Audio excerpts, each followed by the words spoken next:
Hi guys, what's up, welcome back to my channel. So अभी मैं हूँ India के मोस्ट एंशियंट हिंदू सिटी में विच इज़ उज्जैन एंड अभी हम आए हैं महाकाल के दर्शन करने और पूरी फैमिली आई हुई है। सो देखते हैं अभी क्या है, क्योंकि मैं कभी भी मध्य प्रदेश आई नहीं थी और आप लोग को पता है कि मेरे सिस्टर की वेडिंग थी, तो उसकी वजह से मैं मध्य प्रदेश आई हुई हूँ। तो अभी हम आए हैं यहाँ पे घूमने। सो मैं भी आगे आगे जाती हूँ और आपको लेकर चलती हूँ अपने साथ। उज्जैन के श्री महाकालेश्वर भारत के 12 प्रसिद्ध ज्योतिर्लिंगों में से एक माना जाता है। महाकालेश्वर मंदिर की महिमा का विभिन्न पुराणों में विशद वर्णन किया गया है। इस मंदिर के बारे में कालिदास जी ने कविताएं लिखी हैं। उनके अलावा कई संस्कृत कवियों ने इस मंदिर की भावनात्मक रूप से व्याख्या की है।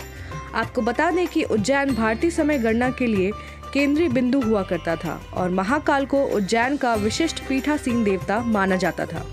समय के देवता शिव अपने सभी वैभव में उज्जैन में शाश्वत शासन करते हैं। इस मंदिर का शिखर काफी ऊंचा है, जिसका एक भव्य अग्रभाग अपनी भव्यता के साथ आदिकालीन विस्मय और श्रद्धा का उजागर करता है। भारत के 12 ज्योतिर्लिंगों में से एक महाकाल में लिंगम स्वयं के भीतर से शक्ति को प्राप्ति करने के लिए माना जाता है।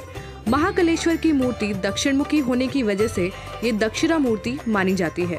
ये एक अनूठी विशेषता है जिसे तांत्रिक परंपरा के जरिए केवल 12 ज्योतिर्लिंगों में से महाकालेश्वर में ही पाया जाता है। महाकाल के ऊपर गर्भगृह में ओंकारेश्वर की मूर्ति प्रतिष्ठित है। गर्भगृह के पश्चिम, उत्तर और पूर्व में गणेश, पार्वती और कार्तिकेय के चित्र स्थापित हैं। दक्षिण में नंदी की प्रतिमा है। तीसरे तल्ले पर नागचंदेश्वर की मूर्ति है, जो केवल नाग पंचमी के दिन दर्शन के लिए खोली जाती है। महाशिवरात्रि के दिन मंदिर के पास एक विशाल मेला लगता है और रात में यहाँ पूजा होती है। उज्जैन में महाकालेश्वर की भस्म आरती प्रसिद्ध है। भगवान महाकालेश्वर को श्रद्धा सुमन अर्पित करने के लिए ये आरती हर रोज सुबह 4 बजे की जाती है। यहाँ एक ज्योतिर्लिंग मौजूद है जो परमात्मा ज्योति स्वरूप माना जाता है। ये ज्योतिर्लिंग देश के प्रमुख 12 ज्योतिर्लिंग में से एक है। भस्म आरती एक विशेष प्रकार की आरती है जो उज्जैन में ब्रह्म मुहूर्त यानी कि सूर्योदय से लगभग 2 घंटे पहले के दौरान की जाती है। पुजारी पवित्र मंत्रों का उच्चारण करते हुए महादेव को पवित्र राख चढ़ाते हैं। आरती करते समय इस तरह का वातावरण होता है कि भक्तों को उनके सामने परमात्मा की उपस्थिति का एहसास होता है। धार्मिक मान्यता के अनुसार भगवान शिव को काल या मृत्यु का स्वामी माना गया है। इसी वजह से शव से शिव नाम बना। महादेव के अनुसार शरीर नश्वर है और इसे एक दिन भस्म की तरह राख हो जाना है और शिव के अलावा किसी का भी काल पर नियंत्रण नहीं है। भगवान शिव को पवित्र भस्म लगाया जाता है, जो भस्म लगाए हुए ध्यान करते हुए दिखाई देते हैं। कहा जाता है कि भस्म आरती भगवान शिव को जगाने के लिए की जाती है, इसलिए आरती सुबह 4 बजे की जाती है।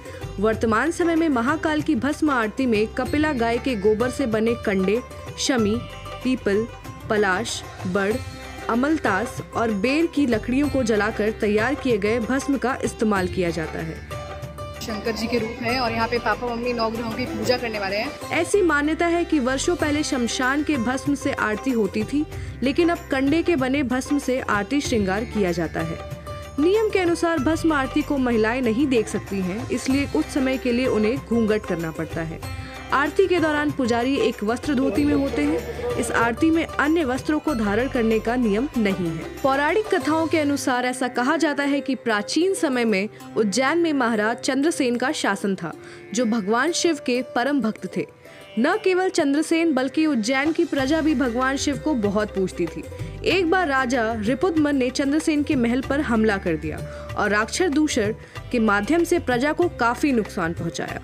ऐसे में प्रजा ने भगवान शिव को याद किया और भगवान शिव ने वहां स्वयं आकर दुष्ट राक्षस का अंत किया।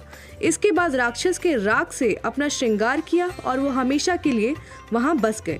तभी से ऐसा माना जाता है कि उस जगह का नाम महाकालेश्वर रखा गया और वहां भस्म आरती की जाने लगी। इतना हाइट पे ऊंचाई पर सरसों तेल जो है जलता होगा। सरसों का तेल, ये सोयाबीन का, घी का, ये तो सब लोग उन तरफ से जलाए जाते हैं। हाँ, ये मंदिर तरफ से जलाए जाते हैं। तो आपकी छाप जलवाओ, इसकी बुकिंग होती है। अच्छा, एडवांस। अच्छा, 12 महीने बुकिंग चालू होती है। बोला नहीं है, ये आप करवाना पड़ेगा आपको। अच्छा, रसीद कटती है इसकी। अच्छा, 700 रुपये की सरकारी रसीद कटती है। जो है 2 टावर बने हुए हैं इसमें। हाँ, ये दोनों टावर ये शाम को 7:30 बजे के लगभग आरती के समय जला जाते हैं और 5 बजे के लगभग वो तैयारी करते हैं 4 आदमी।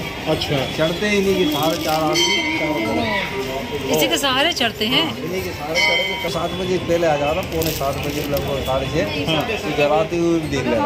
अच्छा,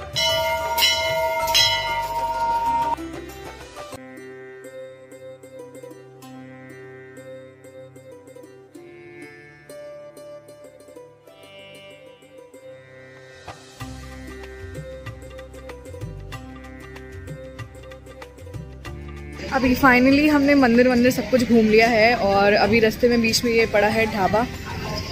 कौन सा ढाबा है? दिस इज़ फौजी ढाबा फैमिली रेस्टोरेंट।